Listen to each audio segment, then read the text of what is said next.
Bienvenidos a Filosofía en tiempos de no filosofía, un espacio de reflexión profunda sobre el pensamiento filosófico. En la actualidad, un programa dirigido por Filosofía Tierra.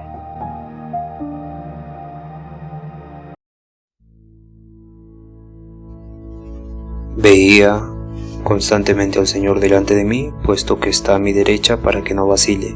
Por eso se ha alegrado mi corazón y algo gozado mi lengua, y hasta mi carne reposará en la esperanza de que no abandonarás mi vida en el Hades, ni permitirás que tu santo experimente la corrupción. Me has hecho conocer caminos de vida y me llenarás de gozo con tu presencia.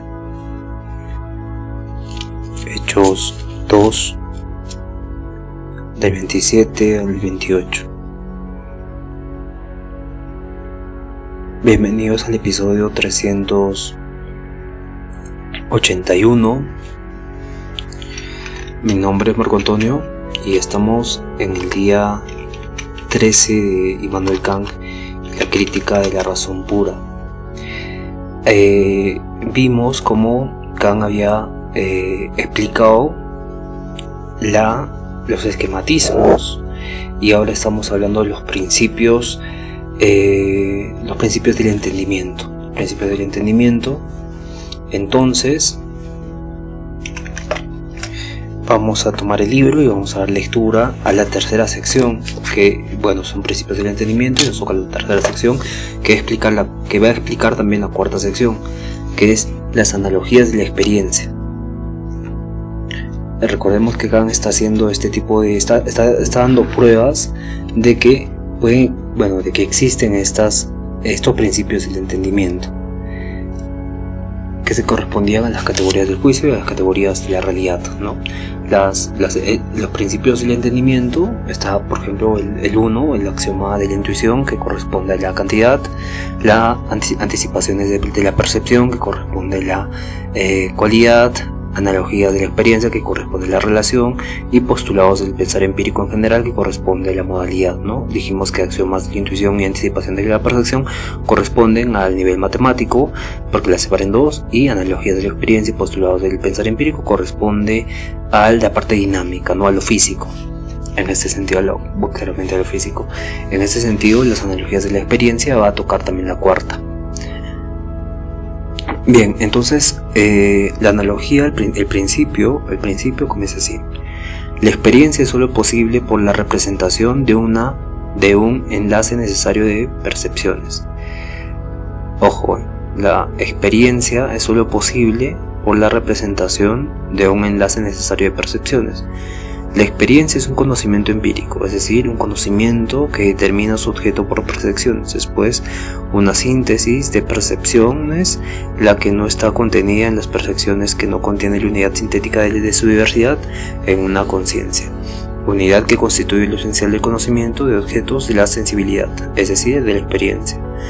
En la experiencia, las percepciones solo se refieren unas a otras en un modo accidental, de suerte que no resulta ni puede resultar de las percepciones mismas ningún enlace necesario, porque la aprehensión no es más que una composición de lo diverso de la intuición empírica, y no se da en ella ninguna representación de la necesidad de la unión de fenómenos que en espacio y tiempo forman ella. Más, como la experiencia es un conocimiento de objetos por medio de percepciones, y que por consiguiente la relación de la existencia de lo diverso debe representarse en la experiencia, no como ese diverso está compuesto en el tiempo, sino tal como objetivamente es en el tiempo, y como de otra parte el tiempo mismo no puede ser percibido, se sigue que no se puede determinar la existencia de objetos en el tiempo más que por una unión en el tiempo en general. Tiempos particulares, tiempo que se unen a tiempos generales, es decir, por medio de conceptos que unan a priori. Va a haber un concepto a priori que se va a manifestar en el tiempo general, pero se va a distribuir en el tiempo mismo, ¿no? Pero como esos conceptos llevan consigo la necesidad porque están en en el tiempo general, de ahí que la experiencia no sea posible más que mediante una representación de la unión necesaria de las percepciones. Percepción en el tiempo se va a unir con este concepto a priori que está en el tiempo general y va a generar un tipo de conocimiento sobre algo. Entonces los tres modos del tiempo son, ojo, esto es clave, esto es clave, muchachos, por favor, resalten, guarden, hagan un tipo de memoria sobre esto. Los tres modos del tiempo son permanencia, sucesión y simultaneidad. Permanencia, sucesión y simultaneidad. Ya cuando habla de simultaneidad podemos estar entrando que era un pensamiento muy avanzado, ¿no? Bien, vamos a continuar. Pero en cada esta simultaneidad corresponde a las a la intuición a priori de la sensibilidad, que es el espacio y tiempo, y a las categorías que evidentemente tienen estos principios del entendimiento, que son básicamente lo que estamos analizando ahora. En este sentido dice: los tres modos del tiempo son permanencia, sucesión y simultaneidad. De aquí, tres leyes cronológicas de todas las relaciones de los fenómenos, y según las cuales la existencia de todos puede ser determinada relativamente a la unidad del todo tiempo. Leyes que son anteriores a toda experiencia que la posibilitan. Bien, el principio general de estas tres analogías reposa en la unidad necesaria de la percepción. Claramente, cuando digo yo pienso, yo experimento, ocupo los tres modos del tiempo, pero Kant dice que son leyes que son anteriores a toda experiencia que la posibilitan. Ya, ok. Claramente el principio general de estas tres analogías reposa en la unidad necesaria de la percepción. Por relación a toda conciencia empírica posible de la percepción en cada tiempo.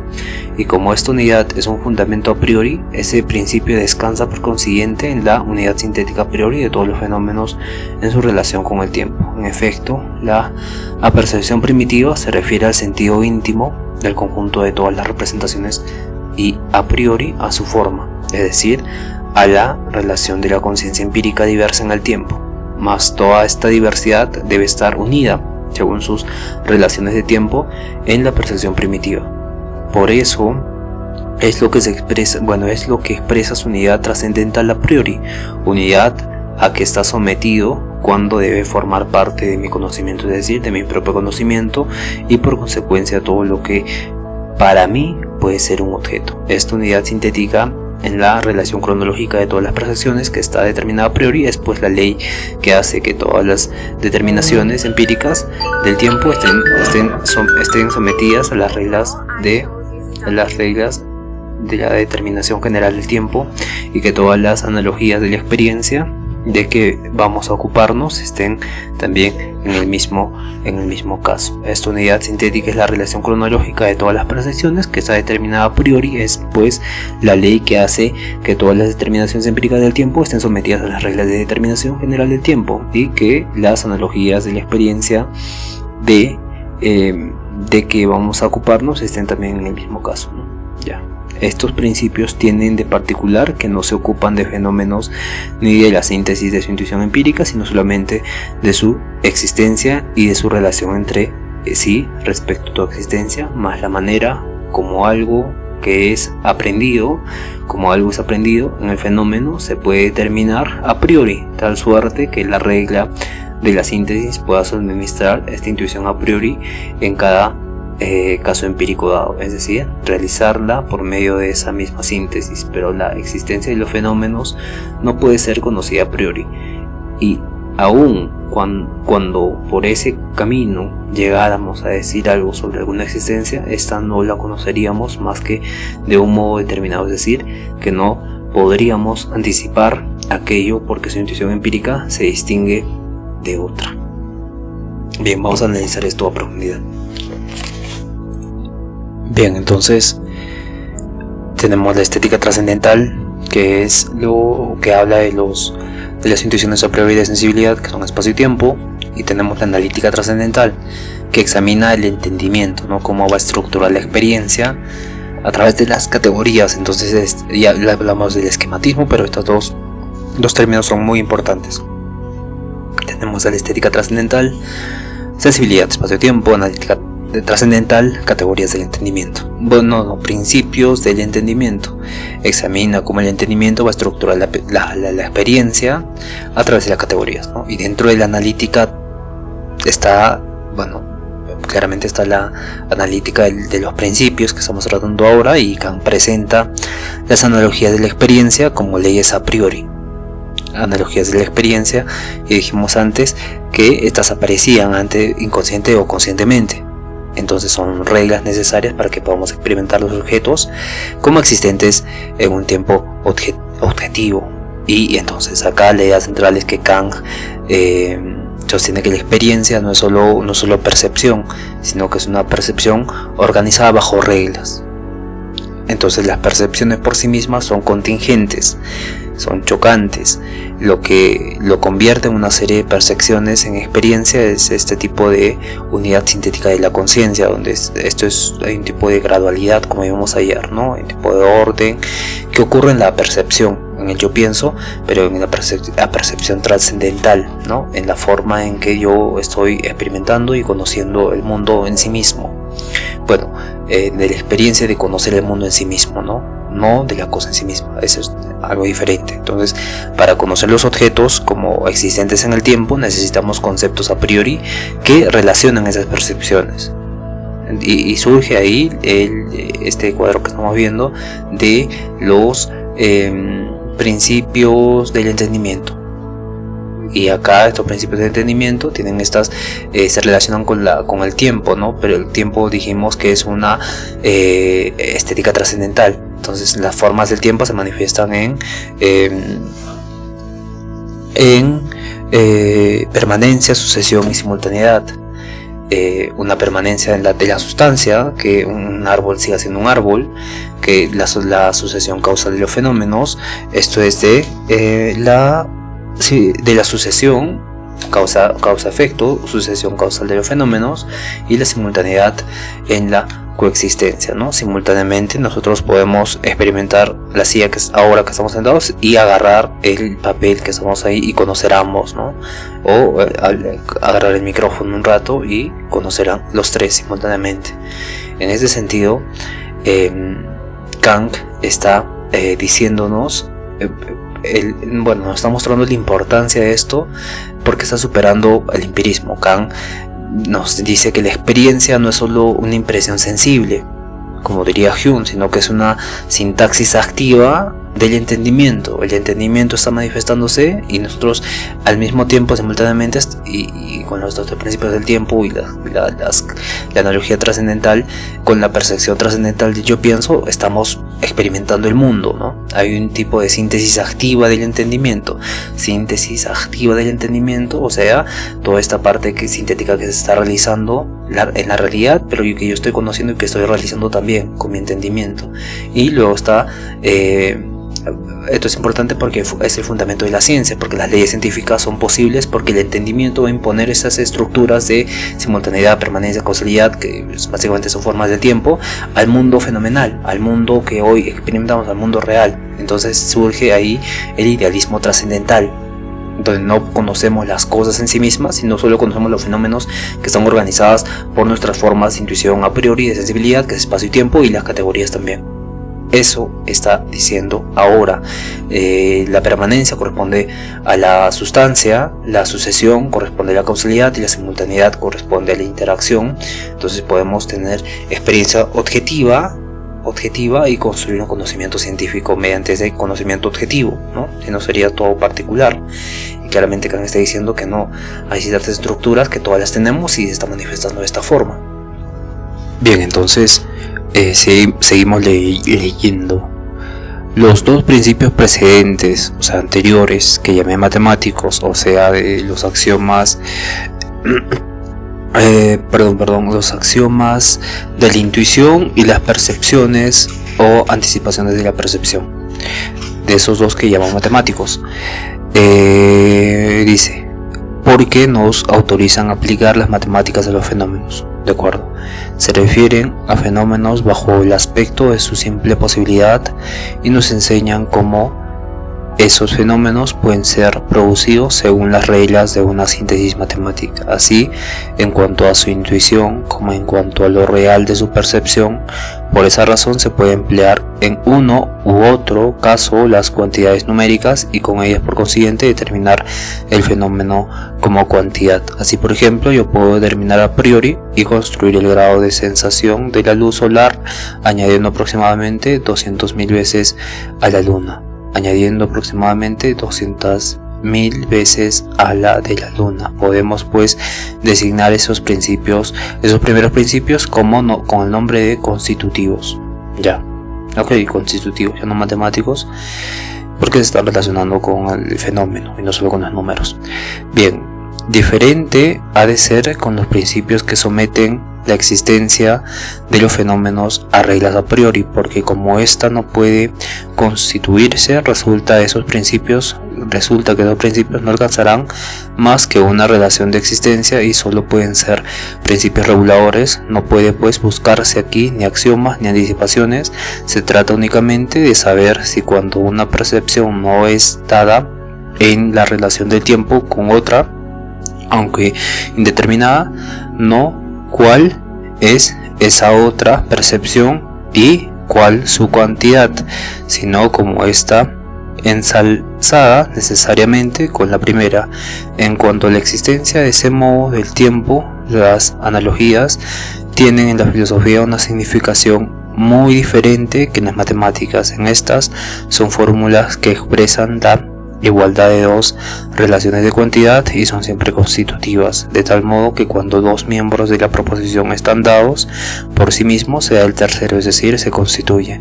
En la filosofía, al contrario, la analogía no es la igualdad de dos relaciones de cuantidad, sino la de dos relaciones de cualidad, por la que dados tres miembros no puede conocer y determinar a priori más que su relación con un cuarto, pero no ese mismo cuarto miembro. Tengo solamente una regla para buscarlo en la experiencia y un signo para encontrarlo. La analítica de la experiencia no es pues más que una regla según la unidad de la experiencia, no la percepción misma como intuición empírica en general, o bien unidad de la experiencia. Debe resultar de percepciones y se aplica a los objetos, fenómenos simplemente como principios reguladores y no como principio constitutivo. Asimismo, se sucede con los postulados del pensamiento empírico en general, que se refieren a la vez a la síntesis de la simple intuición de la forma del fenómeno, a la de la percepción de la materia del fenómeno y a la de la experiencia de la relación de esas percepciones. No tienen más valor que el de principios reguladores y se distingue de dos de los postulados matemáticos que son constitutivos, no en verdad por la certeza que en unos y otros existe a priori, sino en la naturaleza de la evidencia, es decir, en el modo de ser de su intuición, por consiguiente también en su demostración.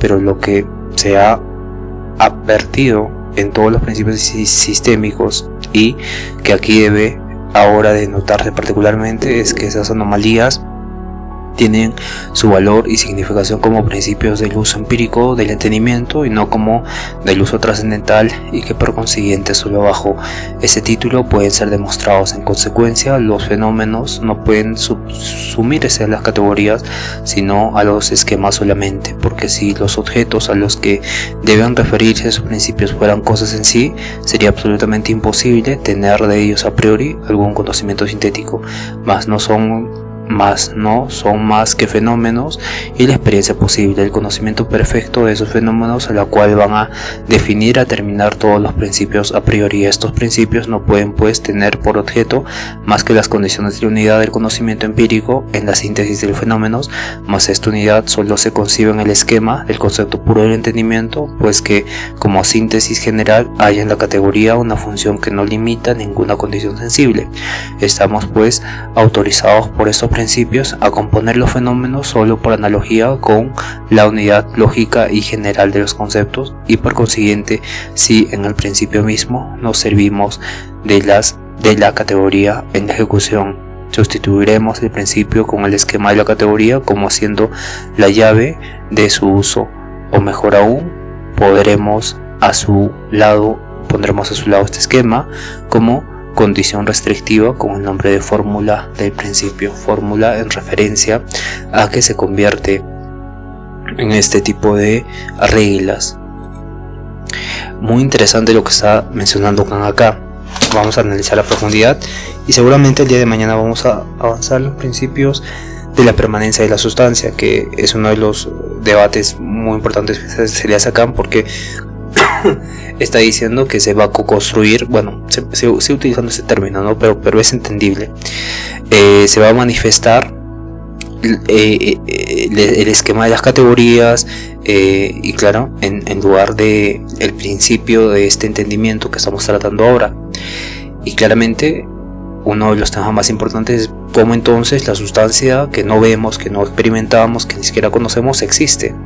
Entonces mañana va a responder eso, pero vamos a analizar ahora lo que acabamos de leer.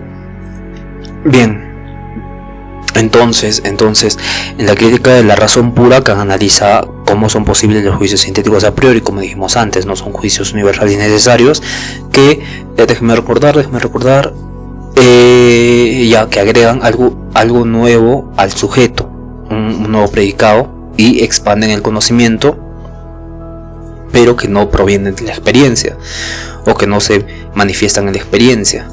¿Y cómo es esto posible, no? Se pregunta Kant y trata de responder estos juicios sintéticos a priori, es decir, conocimientos universales y necesarios, voy a hablar correctamente, conocimientos universales y necesarios que no dependen de la experiencia, pero se aplican en ella, ¿no? En la parte analítica trascendental ya va a introducir ahí los principios del entendimiento puro, que son tres, son cuatro, hemos analizado tres, porque en el tercero, aquí, que acabamos de leer, está contenido el cuarto, que se corresponde a la modalidad, ¿no? Relación y modalidad, como los junta como dinámicos y matemáticos los primeros. En este sentido, Kant distingue principios matemáticos y principios dinámicos. Principios matemáticos que los va a llamar constitutivos ahora, porque ahora se van a relacionar con los fenómenos, y regulativos, porque ahora estos también van a tratar la existencia y la relación con el tiempo, o sea, con a priori de la sensibilidad. En este sentido, los principios matemáticos, que ahora se llaman constitutivos, tratan sobre la posibilidad y la magnitud de los fenómenos. Ya hablamos de la posibilidad y la magnitud de los fenómenos, ¿no? Que la realidad existe por grados de sensación y permite construir las intuiciones a priori de espacio-tiempo y cuantificar, ¿no? Eso corresponde al trabajo de los principios matemáticos, o ahora llamados constitutivos. Pero los principios dinámicos o analogías de la experiencia, llamados ahora regulativos, tratan sobre la existencia y la relación en el tiempo de los fenómenos. Los fenómenos se relacionan al tiempo, están en el tiempo y se relacionan con nosotros también para conocerlos. Entonces no construyen los fenómenos, sino que estos regulan cómo relacionarnos, cómo relacionarnos. Está mal este término, relacionamos mejor. Cómo nos relacionamos con la realidad, cómo nosotros nos relacionamos con nuestro entorno ontológico. Bueno, también ese término es con nuestro entorno ahorita mismo. Tú te relacionas con lo que estás experimentando ahora, va a regular estos principios dinámicos, ¿no? Porque tratan de las cosas que existen, que tú puedes ver, digamos, en la punta de la montaña, nunca se lo has experimentado, lo has visto, lo conoces, tienes noción de esto, y claramente no construyen los fenómenos. No van a tener esta parte muy importante como los principios matemáticos de distancia, de distancia o magnitud, o posibilidad, sino ya van a ser este tipo de relación que va a tener con la existencia de aquello que estás viendo, y que se va a relacionar también con la existencia del tiempo, en el tiempo, ¿no? Porque podemos ver, por ejemplo, esta hoja, ¿no? Pero de acá de 10 años no va a existir. Entonces, ¿por qué ocurre esto? Bueno, se preguntará acá, ¿no? ¿Por qué está pasando esto acá? Si nosotros espacio y tiempo los tenemos aquí, ahora, en nosotros mismos, y por qué el tiempo tiene esta forma de hacer que las cosas dejen de existir por este grado de... Kant dice en el anterior episodio, leímos esto, ¿no? Por los grados de... déjenme recordar... magnitud interiores, ¿no? Claro, es magnitud magnitud intensiva, no llega del grado 0, pero nunca llega al grado 0, sino que siempre hay un tipo de grado que se está manifestando siempre por medio de la sensibilidad. Entonces, acá hace la diferencia, ¿no? Ya sabemos, ya tenemos que hay una diferencia entre los constitutivos y los regulativos. Para que no se nos olvide, los constitutivos corresponden a los principios matemáticos y los regulativos corresponden a los principios dinámicos o analogías de la experiencia. Entonces, los principios matemáticos son constitutivos porque nos permiten construir fenómenos. Ojo, aquí hay algo muy delicado. No es que nosotros imaginemos algo y aparezca, ¿no? Aunque da la tentativa de pensar eso, ¿no? Y si lo profundizamos bien, pero no vamos a hacer ese tipo de reflexiones en este momento, ¿no? Podemos hacer, me gustaría, me apasionaría, pero hay algo muy interesante, no vamos a perder acá, ¿no? La imaginación ya está en nosotros, la imaginación constructiva, la imaginación dinámica que hace que nosotros ya experimentemos las cosas. Por ejemplo, tú claramente puedes imaginar cualquier cosa de la realidad, del mundo fenoménico, porque tienes este principio de imaginación constructiva.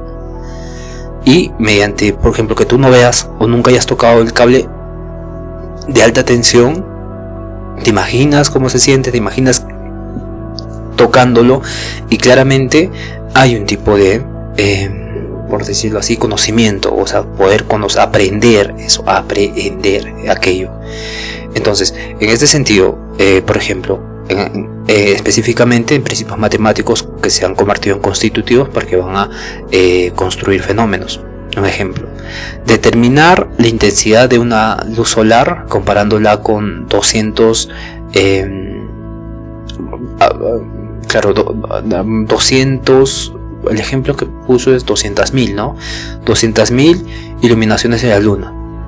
Entonces, estos principios permiten que la matemática se aplique a los fenómenos. O sea, el sol brilla tan fuerte como una luna, pero con 200.000 voltios más.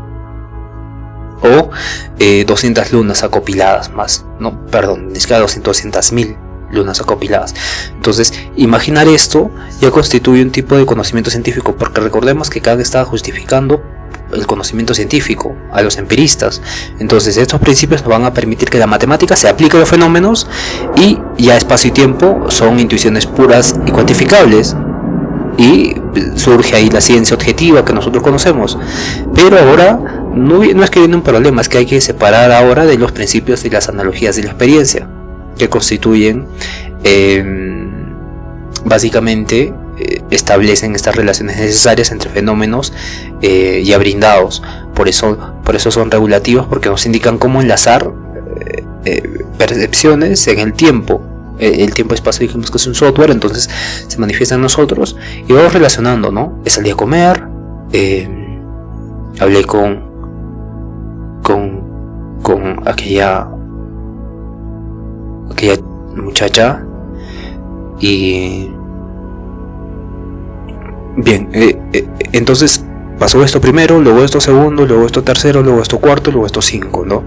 En este sentido hay un tipo de percepciones en el tiempo, pero estas percepciones en el tiempo son reguladas por este principio de las analogías de la experiencia. Entonces son diferentes los principios matemáticos que corresponden a la parte constitutiva, y los principios de las analogías de la experiencia, o los principios dinámicos, que corresponden a la parte regulativa.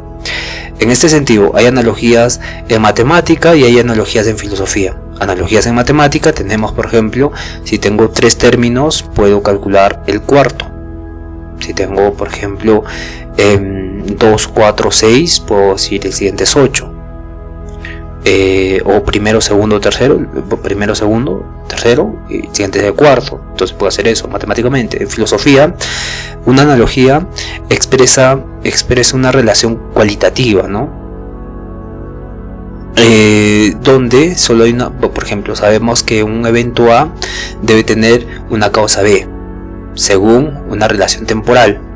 Por eso siempre se hace esta relación de los principios analíticos de la experiencia, porque constituyen a entrelazar los fenómenos y nos indican la percepción enlazar las percepciones en el tiempo. Entonces sabemos que un evento A debe contener un evento B según una relación temporal, pero no podemos anticipar cuál es esa causa sin la experiencia previa, sin esa percepción en el tiempo. En este sentido, las analogías de la experiencia son tres, como dijimos antes, ¿no? Y el tiempo también, pero ya no habla de tiempo acá, pero igual se relaciona de todas formas. Entonces, las analogías de la experiencia son reglas que aseguran la unidad de la experiencia. La primera analogía es la permanencia en la sustancia, donde lo que cambia son los accidentes, pero nunca cambia la sustancia, permanece siempre en la condición del cambio, siempre está, por más que haya cambios, permanece en esa condición, porque es sustancia. Y luego está la sustancia analógica, o de la analogía, ¿no? Sí, la segunda es de la analogía, que donde todo conocimiento sucede según una causa que la precede. Analógicamente podemos decir que después del tercero llega el cuarto. Luego está la tercera analogía, la segunda analogía es la sucesión según la ley de causalidad. La tercera analogía es la simultaneidad según la comunidad. Ahí faltó aclarar eso. Entonces, la tercera analogía es la simultaneidad según la comunidad, donde los fenómenos que coexisten se relacionan como interactuando entre sí en espacio y tiempo, ¿no? Siempre están en esta dinámica para que nosotros podamos conocer. Bueno, de hecho, nosotros al conocer somos los que le damos el valor de conocimiento, le damos un valor objetivo, aunque la cosa en sí misma pueda o no que la tenga. En este sentido, la función trascendental que está aquí hablando es la unidad trascendental de la percepción, donde todo lo que percibimos debe poder referirse a una única conciencia, un yo pienso en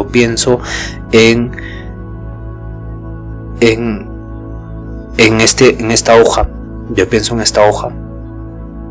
Entonces todo lo que percibimos se refiere a algo, se tiene que poder referir a algo. Esa es la condición, ¿no? Porque incluso cuando no estás pensando en nada, estás percibiendo un cuerpo, la sensación y demás. Entonces hay un grado de intensidad también ahí. Entonces también esta función trascendental es importante en la unidad trascendental de la percepción, porque esa conciencia organiza la percepción en el tiempo y el espacio mediante categorías, ¿no? Categorías, ya dijimos que son 4: cuantidad, cualidad, relación y modalidad. No sé por qué estoy sintiendo como bien.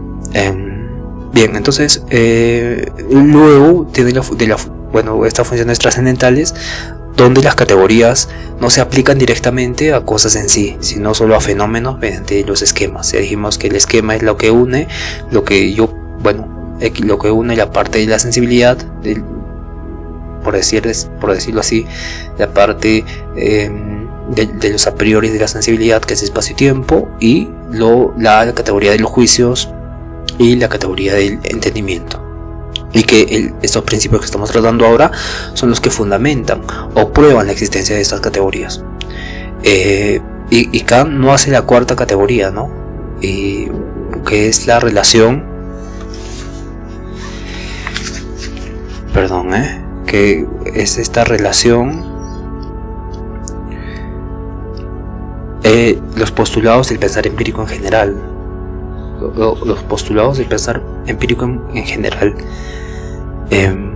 porque aquí ya está diciéndonos que las categorías no se aplican directamente a las cosas en sí, sino las categorías se aplican a los fenómenos mediante sus esquemas, ¿no? Entonces, cada vez que yo percibo o pienso en algo que he experimentado, y claramente corresponde al mundo del fenómeno, ¿no? de lo fenoménico. Entonces Kant está diciendo que las analogías son principios empíricos universales, para empezar, y hablamos que se dividen en dos: matemáticos y en filosofía, ¿no? Bueno, los constitutivos y los regulativos. Los constitutivos construyen fenómenos, mientras que los principios analógicos de la experiencia o dinámicos, que son los regulativos, no constituyen nada, solo establecen relaciones necesarias entre fenómenos ya brindados.